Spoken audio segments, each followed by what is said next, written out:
देख लिए थे यहाँ पे कौन कौन से टॉपिक हमने कल कवर किए थे अपने किन किन टॉपिक को डिस्कस किया हमने। जो इन्वायरमेंट के हम कौन कौन से कैसे यूज कर रहे थे। पहला क्या था, जैसे इन्वायरमेंट मूवमेंट को देखा था, कौन कौन से इन्वायरमेंट मूवमेंट चलाए गए थे नॉर्थ में देखा था, स्पेशली मैक्सिको वगैरह जो इंडोनेशिया वगैरह थे कैसे मूवमेंट वहाँ पर स्टार्ट किए गए थे। और इंडिया के भी हमने देखा था। फिर क्या था, मिनरल्स इंडस्ट्री भी देखी थी कि अगर मिनरल्स इंडस्ट्री लग जाती है तो क्या नुकसान होता है किसी भी कंट्री को, एक फायदे क्या होते हैं, उन सबको हमने डिस्कस किया था। आज क्या देखेंगे, डैम के विषय में देखेंगे यहाँ पे। तो मेगा डैम क्या था, जो डैम बनाए जा रहे थे ऑल ओवर द वर्ल्ड।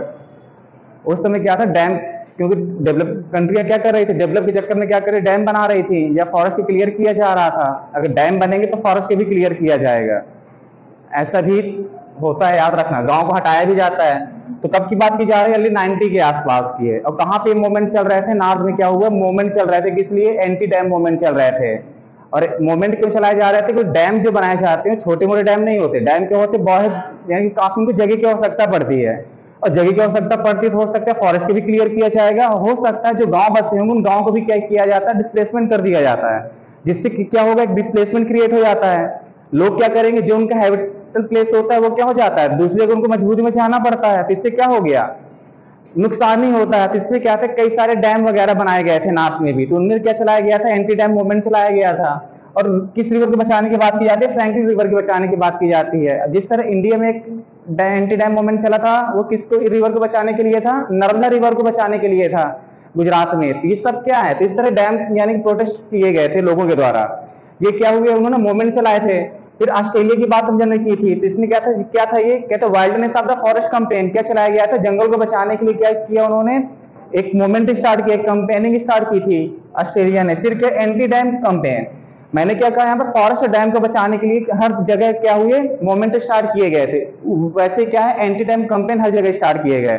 यहाँ पर क्या, इंडिया आल्सो कहते स्टार्टेड सम लीडिंग कहते एंटी डैम प्रोटेस्ट, जैसे नर्मदा बचाओ। यहाँ पर क्या है, नर्मदा बचाओ, यहाँ पर क्या था, जो डैम बनाया जा रहा था इसके खिलाफ क्या हो गया, यानी कि मूवमेंट स्टार्ट किया गया था।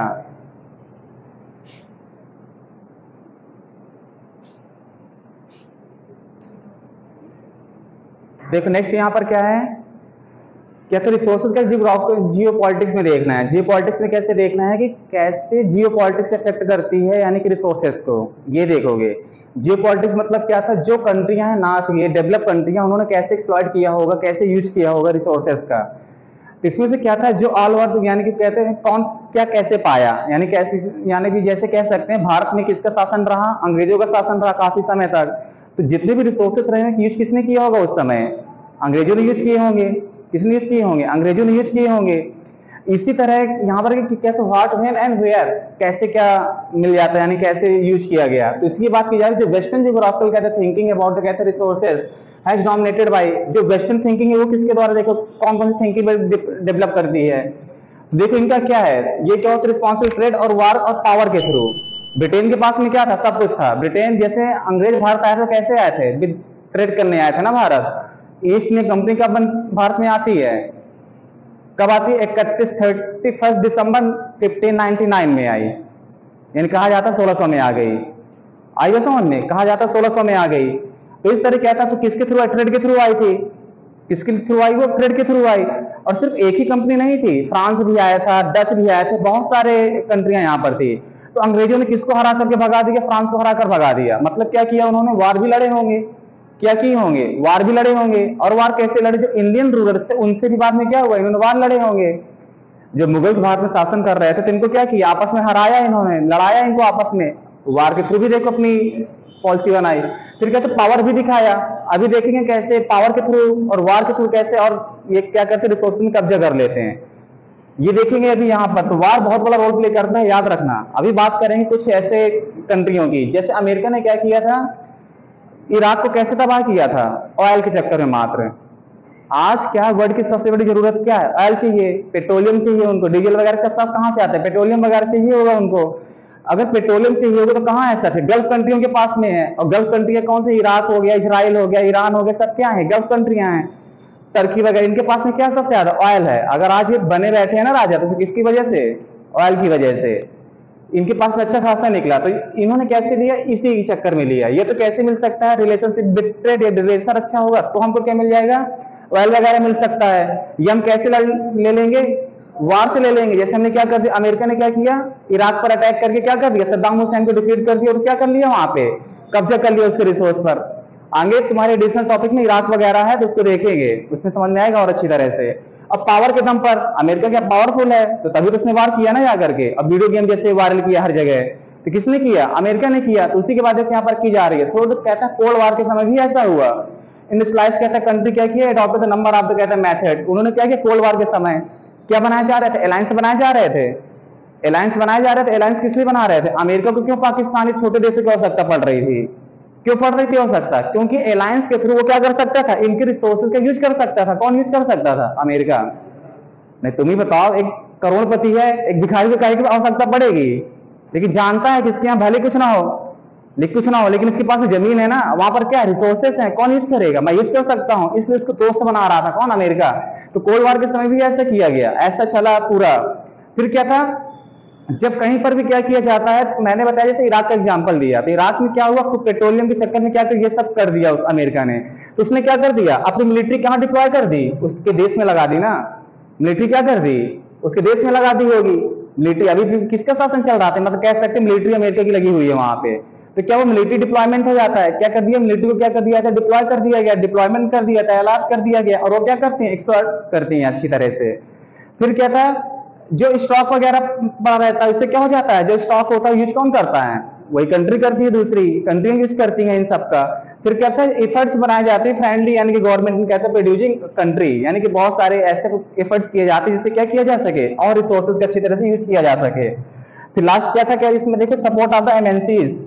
एमएनसीज क्या था, मैंने बताया था अभी इसके पहले क्या था, श्रीलंका ने क्या कि भारत श्रीलंका के तट पर, यानी कि कह सकते हैं श्रीलंका हो गया, और श्रीलंका में क्या था, यहाँ पर मिनरल्स की, यानी कह सकते हैं ऑयल वगैरह ज्यादा था, लेकिन श्रीलंका के पास में इतना ज्यादा पैसा था कि इसको क्या कर सके, एक्सट्रैक्ट कर सके, यानी कि निकाल सके इसको।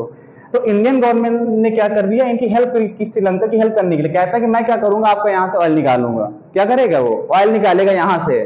तो फायदा कौन उठाएगा, इंडिया उठाएगा ना इसका ज्यादा फायदा, लेकिन रिसोर्स किसका है, श्रीलंका का है।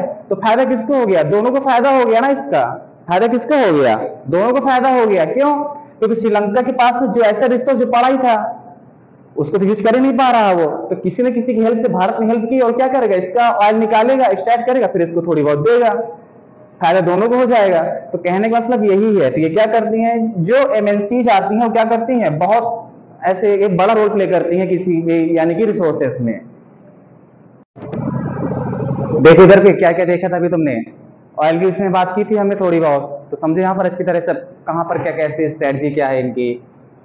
देखो इंपॉर्टेंट रिसोर्स था ग्लोबल स्ट्रेटजी, यानी मैंने पहले बताया था कि कैसे इनका यूज किया जाता है, किसके यूज किया जाता है, जो ग्लोबल स्ट्रेटजी क्या है। ग्लोबल स्ट्रेटजी क्या है, जो नार्थ में जो कंट्रियां हैं कह सकते हैं, यानी कि वर्ल्ड की कंट्रियां हैं, इनको कैसे यूज करती है रिसोर्सेस का। तो पहला जो सबसे मेन रिसोर्स हमारा आता है कौन सा है, वो जो सबसे मेन रिसोर्स है कौन सा है, ऑयल का है। कहे का है वो सबसे मेन रिसोर्स ऑयल का। दूसरा क्या है, वाटर है। तो इनका कैसे इस्तेमाल करते हैं वर्ल्ड लेवल पर, कैसे यूज किया जाता है। तो मेन क्या है हमारा, जैसे ऑयल हो गया, तो मैंने बताया कहाँ पाई जाती है ऑयल, सबसे ज्यादा कहाँ पाया जाता है, वर्ल्ड वॉर सेकेंड के बाद। जैसे वर्ल्ड वॉर सेकेंड खत्म होता है हमारा 1945 में, तो क्या हो जाता है, एक बूम से स्टार्ट आता है वर्ल्ड में।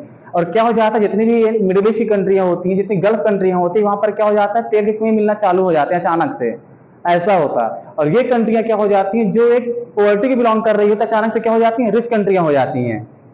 जितनी भी कंट्रियां थी क्या हो जाती हैं, ये गल्फ कंट्रियां रिच हो जाती हैं। इस समय से क्या हो जाता है, ऑयल वगैरह मिलना चालू हो जाता है। और इसी समय से क्या था, ऑयल क्या करता है, अपने इंपॉर्टेंस पोजीशन रखने लग जाता है वर्ल्ड में। तो सारी कंट्रियां किसकी ओर जाती हैं, ऑयल की ओर जाती हैं, कि हमें क्या करना है, ऑयल को कैसे गेट करना है। तो बहुत सारे से प्लान बनाए जाते हैं। तो हिस्ट्री देखिए इसमें क्या है, पेट्रोलियम वगैरह हो गया, इसमें कैसे वार वगैरह से, देखिए किससे निकले, वार वगैरह से, कि हमें क्या करना है, किसी तरह ऑयल को हासिल करना है। तो ऑयल को कैसे हासिल किया जा सकता था, वार के थ्रू, ट्रेड के थ्रू, देखा था। तो इसमें क्या किया, जैसे मैंने अमेरिका की कहानी बताई थी, अमेरिका ने क्या किया, इराक को तबाह कर दिया। सद्दाम हुसैन को क्या किया, फांसी पर लटका दिया गया, किस लिए, इसी के लिए। सद्दाम हुसैन ने मात्र जरा सा धमकी क्या थी, बात नहीं सुन रहा था, किसकी, अमेरिका की।